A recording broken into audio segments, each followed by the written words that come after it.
جو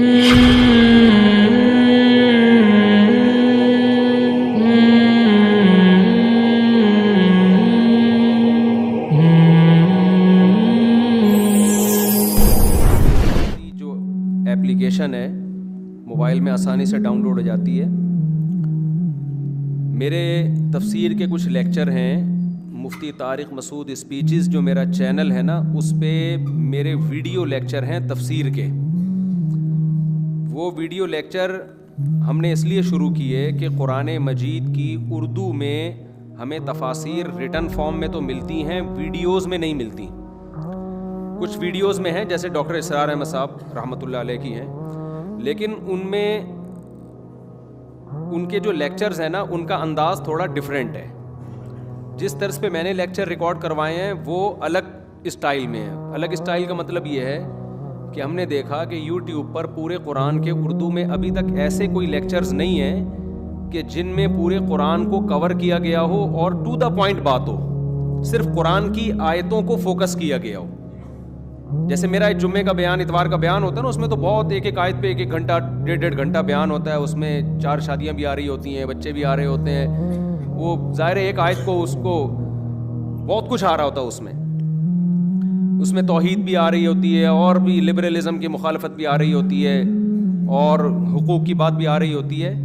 تو میں نے یہ سوچا تھا کہ چونکہ ایک چیز کی ضرورت ہے ہماری سوسائٹی میں، وہ یہ ہے کہ جو لوگ قرآن سیکھنا چاہتے ہیں صرف قرآن کی حد تک کہ اللہ تعالیٰ ان سے کیا کہہ رہا ہے، اور صرف اتنا نہیں بلکہ اتنا ان کو عربی گرامر سے واقفیت پیدا ہو جائے کہ جب وہ نماز میں کھڑے ہوں تو جو آیتیں پڑھیں ان کا مطلب ان کو سمجھ میں آتا ہو، اور امام سے جب وہ سنیں قرآن تو ان کو اس کا مطلب سمجھ میں آتا ہو. تراویح میں جب قرآن سنیں تراویح میں تو ان کو پتا ہو کہ کیا کہہ رہے امام صاحب کیا پڑھ رہے ہیں. یعنی اللہ کا کلام قرآن کی زبان میں سمجھ میں آئے، عربی میں سمجھ میں آئے. تو اس کے لیے میں نے کورس ڈیزائن کیا تھا.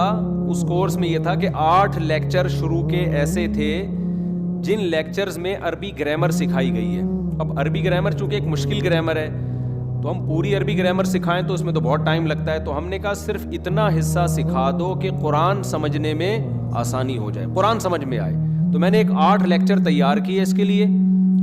وہ لیکچر جب آپ سنیں گے نا ہمارے چینل پہ تو انشاءاللہ وہ لیکچر اس میں پریکٹس بھی ہے. وہ لیکچر سننے کے بعد پھر جب آپ تفسیر کے لیکچر سننا شروع کریں گے، اس میں سب سے پہلے 30ویں پارے کی تفسیر ہے، پھر پہلے پارے کی، پھر دوسرے پارے کی. تو 13 پارے ہو چکے ہیں تقریباً، یعنی 30واں پارہ ملا کے 14 پارے ہو چکے ہیں. تو آدھا تقریباً قرآن ہو چکا ہے الحمدللہ. تو آپ اگر لیکچر نمبر 1 2 3 4 5 6 سے سننا شروع کریں گے، آہستہ آہستہ آہستہ آہستہ آپ اتنے انشاءاللہ ایکسپرٹ ہو جائیں گے کہ آپ کو قرآن عربی میں سمجھ میں آنا شروع ہو جائے گا. تو اس طرز پہ کوئی لیکچر ابھی تک میں نے اردو میں یوٹیوب پہ نہیں دیکھے. تو یہ اللہ اگر یہ کام لے لے تو میں سمجھتا ہوں ایک بہت بڑا کام ہوگا. تو یہ لیکچر ایک تو سنا بھی کریں اور آگے شیئر بھی کریں، اور لیکچر نمبر 1 سے سننا شروع کیا کریں قرآن سامنے رکھ کر. تو اسلام 360 والوں کا ایک بہت بڑی خدمت ہے، اللہ ان کو جزائے خیر دے. انہوں نے میرے تفسیر کے لیکچر اپنی اپلیکیشن میں ڈالنا شروع کر دیے ہیں. تو اس ایپ میں بھی ہے کیونکہ بہت مشہور ایپلیکیشن ہے وہ. تو میں نے یہ اس لیے بھی ریکارڈ کروا رہا ہوں اسلام 360 والوں کا شکریہ ادا کرنے کے لیے کہ اللہ ان کو جزائے خیر دے کہ انہوں نے ہمارے لیکچر بھی اس ایپلیکیشن میں ڈالنا شروع کیے. اور آپ لوگوں کو بھی ایک ترغیب دینے کے لیے کہ اس ایپ کو ڈاؤن لوڈ کریں آپ. اس میں ہمارے لیکچر بھی ملیں گے آپ کو اور بھی بہت کچھ ملے گا، احادیث ہیں، قرآن ہے. اچھا، اسلام 360 کے بارے میں ایک غلط فہمی میں دور کر دوں. ہمارے ہاں بہت سے لوگ کوئی کہتے ہیں یہ اہل حدیث ہیں، کوئی کہتے ہیں یہ سلفی ہیں، کوئی کہتے ہیں جو بھی کہتے ہیں، جو وہ لوگ جانے وہ جو کہہ رہے ہیں ان سے ماموں کی باتیں ماموں سے پوچھیں نا آپ. لیکن اسلام 360 والوں کا اپنا جو بھی مسلک ہو، فرقہ ہو، مجھے اس سے کوئی غرض نہیں ہے. لیکن اسلام 360 میں جو ان کی ایپلیکیشن ہے اس میں انہوں نے اتنی بات کا اہتمام کیا ہے کہ تمام مکاتب فکر کے قرآن کے ترجمے ڈالے ہوئے. اس میں مفتی تقی عثمانی صاحب کا ترجمہ بھی ملے گا آپ کو، احمد رضا خان بریلوی صاحب کا ترجمہ بھی ملے گا آپ کو. سمجھ رہے ہیں نا؟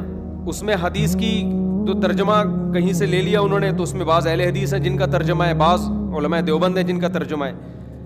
تو انہوں نے نیوٹرل ہو کے ایک کہ جو بھی اہل سنت بل جماعت میں داخل ہو، اہل سنت سے خارج نہ ہو، یعنی اتنے براڈ مائنڈڈ نہیں بنے کہ کہ اہل سنت سے ہی خارج ہو گئے وہ.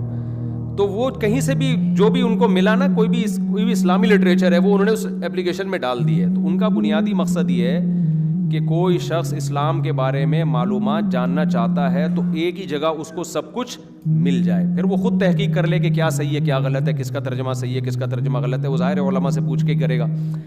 تو ایپلیکیشن میں آپ کو مواد بہت زیادہ مل جاتا ہے, سمجھتے ہیں, مواد بہت مل جاتا ہے. تو پھر ظاہر کہیں آپ کنفیوز ہوں کہ یار یہ ترجمہ صحیح ہے یا نہیں, تو پھر علماء سے پوچھیں, سمجھ رہے ہیں. تو وہ تو کسی پہ بھی 100% اعتماد نہیں کیا جا سکتا, علماء سے رابطہ کرنا پڑتا ہے. آپ نے گوگل پہ بھی لکھا ایک حدیث کا ترجمہ, تو آپ کو تو نہیں پتا ہوگا کہ صحیح ہے کہ نہیں ہے, تو اب گوگل کو تھوڑی برا بھلا کہیں گے آپ کو اگر نہیں لگ رہا صحیح ہے تو آپ کریکشن کروا لیں, اس کی پوچھ لیں.